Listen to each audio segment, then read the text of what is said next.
Gimana kok bisa sampai ke Yaman ini? Imam Ahmad Muhajir nggak lahir di Yaman, dia di Irak saudara bersama ayahnya. Nah, cuma ketika beliau tinggal di Irak terjadi fitnah Qaramitoh. Nah, tolong diingat, terjadi fitnah Qaramitoh. Qaramitoh itu kelompok Syiah yang sesat menyesatkan saudara, dan dia kelompok ekstrim saudara yang gampang betul membunuh orang yang tidak sejalan dengan mereka. Dan kelompok Qaramitoh ini yang pernah menyerbu Ka'bah, kemudian mencuri Hajar Aswad, dirampas, dan Hajar Aswad dibawa ke Bahrain. Nah, jadi dulu selama beberapa puluh tahun itu Hajar Aswad sempat tidak ada di Mekah, ya, dibawa oleh kelompok Qaramitoh. Nah, Qaramitoh nyebar di Mekah, di Irak, di mana tempat ini menyebar. Nah, akhirnya Imam Ahmad Muhajir melihat fitnah Qaramitoh itu begitu dahsyat, beliau ajak keluarganya semua dan para sahabatnya, saudara, kurang lebih ada 300-an orang.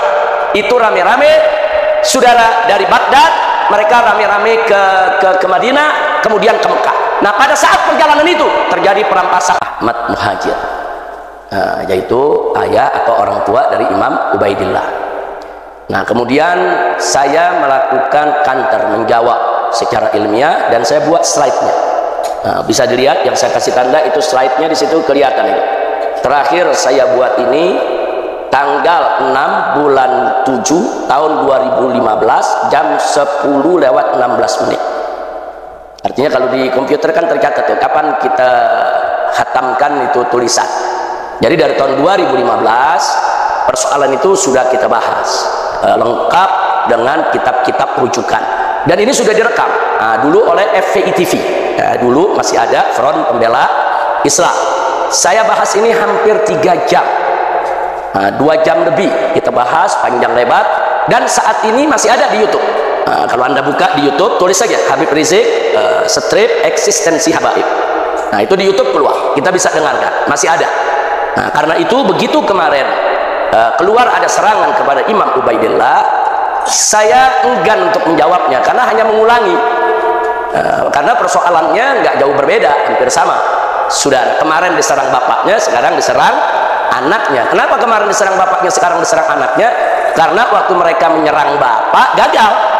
Nah, jadi mereka bilang nih Imam Ahmad Muhajir orang nggak dikenal, entah dari mana, datang ke Yaman ngaku-ngaku habaib. Nah, kemudian kita buktikan. Nah, ternyata ada data-data dari kitab Tarikh Baghdad, saudara. Kemudian ada juga surat menyurat beliau yang masih sangat muda dengan Imam Tobari yang sudah sepuh. Nah, jadi surat-suratnya itu ada, sehingga membuktikan orang ini bukan fiktif. Itu dulu yang saya buktikan, ya, Wak. Nah, karena mereka gagal, kali ini mereka coba cari tokoh mana nih yang bisa diserang, yang kalau berhasil maka seluruh habaib di Indonesia menjadi mantan habib. Jadi mantan habib, tujuannya begitu, saudara.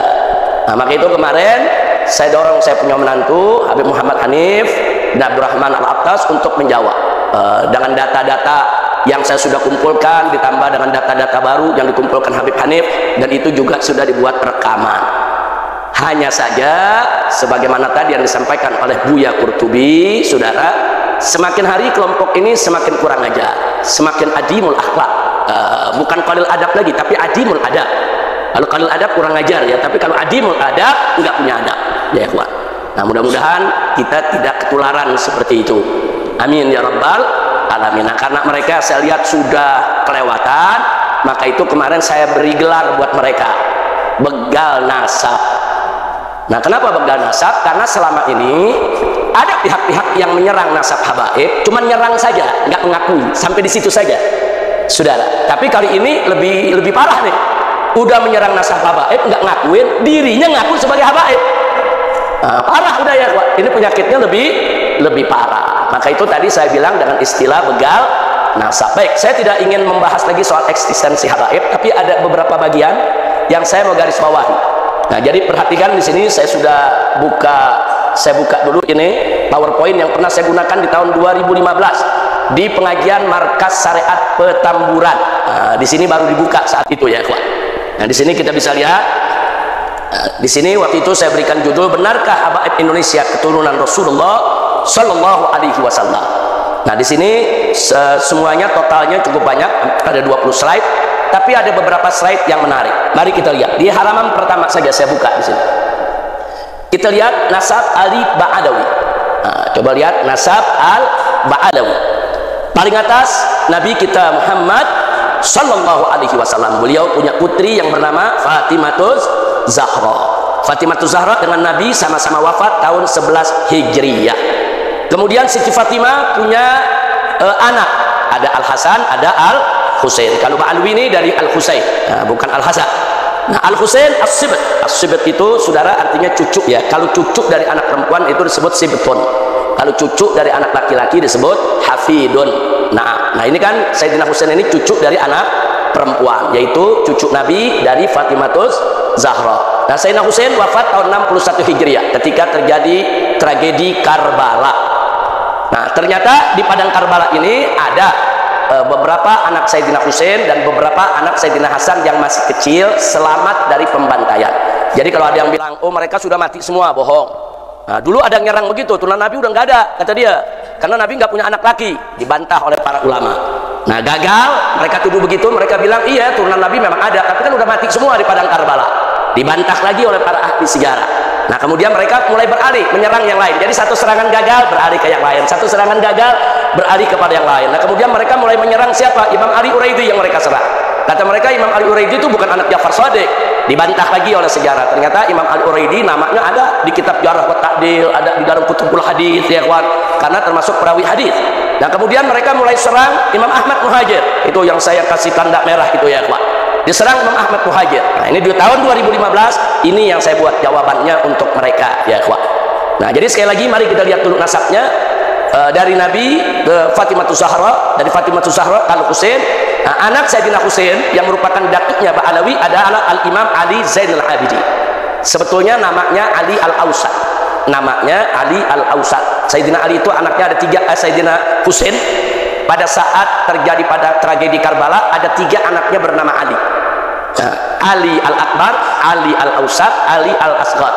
Ali Al-Akbar sudah dewasa, dia yang menjadi panglima perang bapaknya waktu terjadi tragedi Karbala, dan dia yang maju paling depan untuk menghantam mereka-mereka yang ingin membantai keluarga Nabi dan gugur sebagai syahid.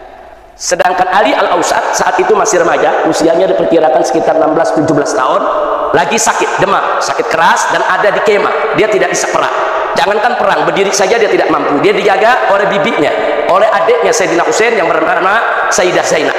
Sayyidah Zainab yang menjaga dia dan menjaga anak-anak kecil, keponakan-keponakan Sayyidina Husain di dalam kemah. Sementara di luar lagi perang yang tidak seimbang. Sayyidina Husain bersama keluarga dan sahabat hanya 72 orang jumlahnya, sementara yang menyerang lebih dari 3.000 orang ya kawan. Jadi satu pertempuran yang tidak seimbang. Tapi Ahlul Bait menghadapi dengan gagah, tabah, dan dengan keberanian luar biasa.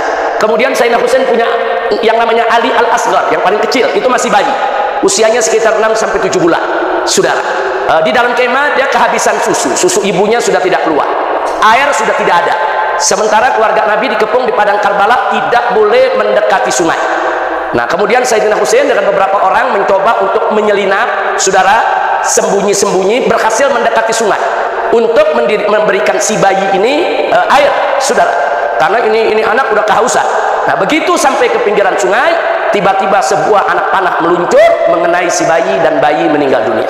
Akhirnya Sayyidina Husain diusir lagi, kemudian beliau balik badan, terus kembali ke kemah lagi ya kawan. Nah, jadi artinya di sini ya anak cucu Nabi di situ banyak yang terbunuh, tapi tidak semua mati. Sehingga keturunan Nabi sampai saat ini tetap ada. Alhamdulillah. Kemudian Imam Ali Zainal Abidin punya anak Muhammad Al-Baqir radhiyallahu an. Nah, Muhammad Al-Baqir, saudara. Nah, Imam Muhammad Al-Baqir ini, saudara, sangat terkenal. Nggak ada yang nggak tahu. Oh iya benar, Imam Muhammad Baqir itu memang anak Ali Zainal Abidin. Ali Zainal Abidin itu memang anak Sayyidina Husain. Nggak ada ulama yang nggak kenal itu sepanjang zaman, saudara. Dan keberadaan Muhammadul Baqir pun juga sebagai perawi hadis. Itu yang perlu kita tahu. Kemudian Muhammadul Baqir punya anak Al-Imam Ja'far Shadiq. Nah, punya Imam Ja'far As-Shadiq. Sebetulnya Al-Imam Ali Zainal Abidin punya anak ada lagi satu, namanya Zaid ibn Ali. Adik daripada Muhammad Al-Baqir. Saya tidak masukkan di sini karena kita hanya bicara nasab Ali Ba'alwi. Nah, Zaid itu juga mati terbunuh. Zaid itulah yang akhirnya diimamkan oleh yaitu mazhab Zaidi, saudara. Nah, kalau kita tahu mazhab Zaidi itu Imam Zaid putra dari Imam Ali Zainal Abidin. Nah, jadi Imam Ali Zainal Abidin pesan kepada anaknya Muhammad Baqir dan Imam Zaid, sudahlah, kita menjauh dari politik, kita jangan dekat dengan penguasa, kita didik saja umat, berdakwah, saudara, zuhud dan lain sebagainya. Muhammad Baqir laksanakan pesan ayahnya, tapi Zaid menyampaikan kepada ayahnya dan kepada kakaknya nggak bisa. Kita kalau umat ini nggak boleh kita tinggal, paling tidak harus adalah satu dari Ahlul Bait yang tampil memimpin mereka, jangan sampai mereka dizalimi. Dengan prinsip semacam itu, Zaid keluar memimpin umat, dan Zaid juga mati terbunuh, ya. Zaid mati dibunuh, saudara. Baik, kembali ke Muhammad Baqir yang wafat tahun 118 Hijriah. Beliau punya anak Imam Ja'far Shadiq. Imam Ja'far Shadiq ini sahabat Imam Abu Hanifah, saudara. Nah, jadi Imam Abu Hanifah meninggal tahun 150 Hijriah, sedangkan Imam Ja'far Shadiq meninggal tahun 148 Hijriah. Maka itu Imam Ja'far Shadiq pernah belajar ke Imam Muhammad Baqir, saudara, bahkan pernah mendapat teguran dari Imam Ali Zainal Abidin. Jadi artinya orang-orang ini bukan fiktif, memang ada dalam sejarah. Alhamdulillah. Nah, kemudian Imam Ja'far Shadiq ini punya anak banyak, di antaranya Musa Al-Kadhim. Nah, Musa Al-Kadhim ini keturunannya disebut Al-Musawi atau Al-Kadhimi. Itu banyak menyebar di Irak dan Iran, ya. Jadi kalau kita ke Irak, ke Iran, nah ini banyak keturunan Musa Al-Kadhim yang menyebar di sana, dan memang sebagian besar mereka mengikuti mazhab Syiah Ja'fari, saudara. Nah, sementara satu lagi Ismail. Nah, Ismail itu keturunannya banyak di Mesir. Nah, itu yang kita sebut akhirnya muncul mazhab Ismaili, saudara. Nah, tapi ada satu putra beliau yang terkecil, yaitu Imam Ali Al-Uraidi. Nah, Imam Ali Uraidi ini tinggal di desa Uraid. Uraid itu nama desa di pinggir kota Madinah. Nah, waktu saya pertama kali sekolah di Saudi Arabia, saya pernah berusaha untuk ziarah, dan saya dapatkan. Waktu itu saya ikut rombongan Habib Zain bin Smith, saya punya guru, rame-rame bersombongan dengan para santri. Kita ziarah ke Masjid Al-Imam Ali Uraidi dan magamnya di samping masjid, ya. Jadi itu masih ada. Tapi beberapa tahun yang lalu, setahu saya 10 tahun yang lalu, itu diratakan oleh pemerintah Saudi. Jadi masjidnya sudah dibongkar, maka magam Imam Ali Uraidi juga dibongkar, saudara. Dan perbuatan semacam ini sangat berbahaya, karena ini kan bukti sejarah. Kalau makamnya dibongkar, nanti bukti sejarah hilang, saudara. Nah, katanya dipindahkan ke Baqi Al-Gharqad. Nah, wallahu a'lam, setahu saya dipindahkan ke Baqi Al-Gharqad. Tapi sebagaimana kita tahu, di Baqi Al-Gharqad kan nggak ada nisan yang pakai nama, ya. Nah, itu semua terjadi. Tapi alhamdulillah, saya dengan rombongan saya punya guru pernah beberapa kali, bukan sekali, kita setiap malam tertentu dalam 1 bulan datang kita ziarah, saudara. Masih ada masjidnya, masih ada magamnya ketika itu. Nah, jadi Uraid itu nama desa Al-Uraidi. Nah, jadi Imam Ali Al-Uraidi ini juga seorang perawi hadis, saudara. Beliau inilah, saudara, yang akhirnya saudara, Imam Ali Uraidi ini punya anak bernama Muhammad An-Nagib. Kenapa dijuluki An-Nagib? Karena anaknya ini menjadi Naqabatul Ashraf, menjadi pemimpin para ashraf, para Ahlul Bait yang ada di zaman itu. Dan beliau pindah ke Irak, saudara. Jadi dikenal dengan nama Imam Muhammad An-Nagib. Wafat tahun 200-an. Beliau punya anak namanya Isa Ar-Rumi. Ini juga seorang Nagib, seorang Naqibul Ashraf. Dia seorang Naqibul Ashraf itu kalau kayak kita kepala sukunya lah, daripada Ahlul Bait Nabi alaihi salatu wassalam. Nah, beliau inilah yang punya anak Imam Ahmad Al-Muhajir, saudara, yang wafat tahun 345. Nah, kemudian bagaimana kok bisa sampai ke Yaman ini? Imam Ahmad Muhajir nggak lahir di Yaman. Dia di Irak, saudara, bersama ayahnya. Nah, cuma ketika beliau tinggal di Irak, terjadi fitnah Qaramitoh. Nah, tolong diingat, terjadi fitnah Qaramitoh. Qaramitoh itu kelompok Syiah yang sesat menyesatkan, saudara. Dan dia kelompok ekstrim, saudara, yang gampang betul membunuh orang yang tidak sejalan dengan mereka. Dan kelompok Qaramitoh ini yang pernah menyerbu Ka'bah, kemudian mencuri Hajar Aswad, dirampas, dan Hajar Aswad dibawa ke Bahrain. Nah, jadi dulu selama beberapa puluh tahun itu Hajar Aswad sempat tidak ada di Mekah, ya, dibawa oleh kelompok Qaramitoh. Nah, Qaramitoh nyebar di Mekah, di Irak, di mana tempat ini menyebar. Nah, akhirnya Imam Ahmad Muhajir melihat fitnah Qaramitoh itu begitu dahsyat, beliau ajak keluarganya semua dan para sahabatnya, saudara, kurang lebih ada 300-an orang.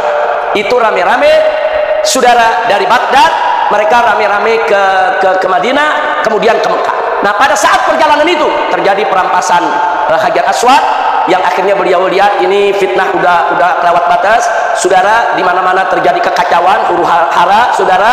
Akhirnya beliau bawa seluruh keluarga dan sahabatnya 300 orang ke Hadramaut. Kenapa ke Hadramut? Karena ada satu riwayat hadis yang menyebutkan jika terjadi huru-hara di mana-mana, fa'alaika bi Hadramut, maka carilah Hadramut, tinggal di sana, kau akan dapatkan ketenangan. Nah, itu yang dipakai oleh Imam Ahmad. Akhirnya beliau masuk ke Hadramut. Begitu masuk ke Hadramut nggak gampang. Di sana ternyata di Hadramut saat itu sarangnya kaum ini apa namanya, Khawarij. Saudara, Ibadiyah itu salah satu sekte Khawarij. Nah, Ibadiyah yang paling moderat saat ini. Khawarij itu ternyata setelah mereka dulu diperangi oleh Sayyidina Ali di Mekah, di Madinah, di Irak, mereka semua larinya ke Hadramut, ya ikhwan. Hadramut saat ini dikuasai oleh Khawarij.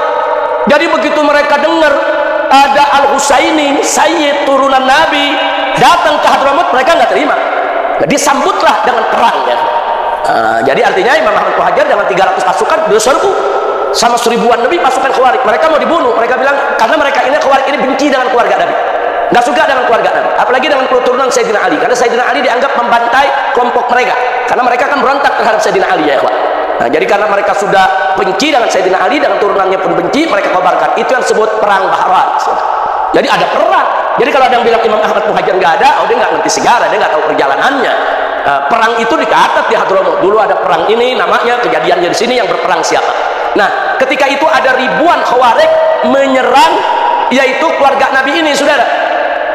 Nah, begitu serang ini 300 orang. Ini kalau lihat kejadian begini, nasibnya bisa sama dengan Sayyidina Husain di Karbala atau sama dengan Sayyid bin Ali, saudara, yang juga cuman pasukannya sekitar 300 dan semuanya dibunuh Zaid bin Ali. Nah, kali ini saudara, ternyata di utara Yaman itu ada mazhab Zaidi. Nah, Syiah itu kan ada Ja'fari, ada Ismaili, ada Zaidi. Nah, Zaidi ini cinta pada Ahlul Bait. Jadi begitu mereka dengar ada keluarga Ahlul Bait datang dari Irak ke Hadramut mau diserang oleh orang-orang Khawarij, mereka dari utara turun membantu keluarga Nabi dan terjadi peperangan yang kita sebutkan barusan, dan akhirnya mereka menang. Begitu mereka menang, Khawarij terusir dari Hadramut. Mereka lari. Kemana mereka lari? Ke Oman. Saat ini jadi negara Oman, ya ikhwan.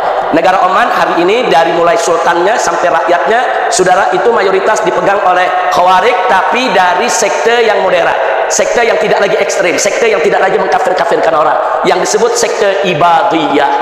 Nah, jadi dulu mereka di Hadramut mereka yang kuasai. Kemudian mereka terpukul kalah. Saat ini mereka tinggal di Oman, ya ikhwah. Nah, dari situlah Al-Imam Ahmad Muhajir mulai saudara dakwahnya di Hadramut. Sampai di sini kira-kira jelas, ya. Nah, kalau ada yang mau lebih jelas lagi silakan buka saja. Saya punya video yang sudah dimuat sejak 2015, ya ikhwah. Nah, dari situ akhirnya Imam Ahmad Muhajir punya anak bernama Ubaidillah atau disebut juga Abdullah. Sebagian kitab menyebut Abdullah, sebagian kitab menyebut Ubaidillah. Ini bukan kontradiktif, bukan. Ubaidullah itu kan tasghir daripada Abdullah. Seperti ada mengatakan anak Nabi laki-laki ada yang bernama Thayyib, ada juga yang bernama Thahir, ada juga yang bernama Abdullah. Padahal tiga-tiganya orangnya satu.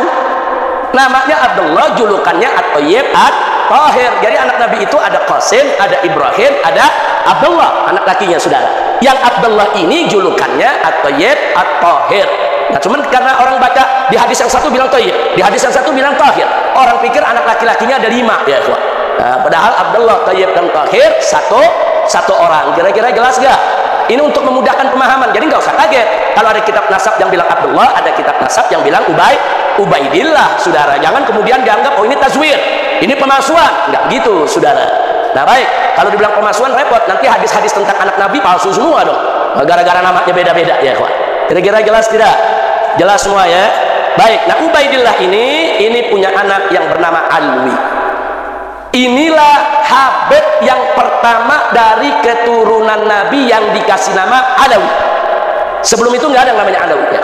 Nah, ini yang pertama kali disebut Alawi, sehingga keturunannya disebut Ba'alawi. Nah, jadi Ba'alawi diambil dari nama ini, saudara. Makanya di situ ditulis Alwi jaddu Ba'alawi. Ini kakeknya Ba'alawi, saudara. Nah, dan Alwi ini masyhur dalam sejarah, saudara, putra Ubaidillah. Dan orang semua tahu kalau dia cucunya Ahmad Al-Muhajir. Sampai-sampai Imam Sakhawi menyebut namanya, Imam Ibn Hajar Al-Haythami juga menyebut namanya, saudara. Imam-imam besar menyebut namanya dalam kitab-kitab mereka. Artinya apa? Ubaidillah dan Alwi juga bukan cerita fiktif. Sampai di sini jelas? Baik, kita lanjutkan secara singkat. Dari Alwi lahir anaknya namanya Muhammad lahir lagi namanya Alwi. Nah, dikasih nama kakeknya Alwi. Jadi ada 2 yang namanya Alwi, saudara. Nah, kemudian yang berikutnya saudara, ada lagi Ali Khalid Ghassan. Nah, Ali Khalid Ghassan ini saudara tinggal di Yaman. Beliau punya anak ini yang makamnya sampai hari ini ada di Muhammad Shahib Mirbad dekat Sulala. Dia masuk ke Oman ya, dia masuk ke negeri Oman di perbatasan. Jadi yang namanya Muhammad Shahib Mirbad makamnya sampai hari ini masih ada. Makanya banyak santri-santri Al-Ahqaf kalau dulu mau ke Ahqaf, mau ke Hadramut lewat Sulala, itu biasanya mereka mampir dulu kemari. Karena di daerah Sulala itu di situ ada magam Nabi Ayub ya, ada magam Nabi Ayub, Nabi Imran. Kemudian juga ada magam Muhammad Shahib Mirbad. Nah, ini sudah ada di Oman ini magamnya ya, Pak. Nah, dari situ saudara ada dua anak. Imam Muhammad Shahib Mirbad ada dua anak yang sangat populer. Yang pertama adalah bernama Ali, yang kedua bernama Alwi, saudara. Nah, Ali disebut Walidul Faqih. Kenapa beliau disebut Walidul Faqih? Karena beliau ayah kandung Al-Imam Muhammad Al-Faqih Al-Muqaddam. Jadi kalau disebut Al-Faqih Al-Muqaddam, saudara, nah namanya Muhammad, ayahnya adalah Ali. Makanya Ali disebut Walidul Faqih, ayahnya Faqih Muqaddam. Sehingga yang bernama Alwi, saudaranya Ali, disebut Ammul Faqih. Jadi yang satu disebut Walidul Faqih, yang disebut Ammul Faqih. Kenapa? Karena memang Faqih Muqaddam ini tokoh sentral habaib, saudara, yang sangat terkenal. Nah, kemudian mari kita lihat dari Al-Faqih Muqaddam itu melahirkan tidak kurang dari 75 leluhur Ba'alwi. Hampir semua ada di Indonesia. Ini marga 75 leluhur, ini 75 marga ya, Pak. Sementara dari Ammul Faqih itu melahirkan tidak kurang dari 15 leluhur Ba'alwi. Yang salah satunya adalah Azmat Khan. Nah, Azmat Khan inilah yang akhirnya melahirkan para wali Songo. Ini saya sudah jelaskan dari tahun 2015 nih ya, Pak. Nah, makanya kalau Anda baca buku saya yang berjudul FPI, Dialog Amar Ma'ruf Nahi Munkar, saya cantumkan di sana nasab wali Songo secara lengkap sampai kepada Pangeran Yusuf atau yang tadi disebut Maulana Yusuf oleh Kiai Qurtubi, saudara. Sampai di situ itu nasab tercatat, saudara. Nah, jadi supaya kita tahu inilah uraian nasab para habaib Ba'alwi dan uraian nasab wali Songo. Ternyata wali Songo dan para Ba'alwi ini mereka bersaudaranya di mana? Mereka bersaudaranya satu datuk di Imam Muhammad Shahib Mirbad.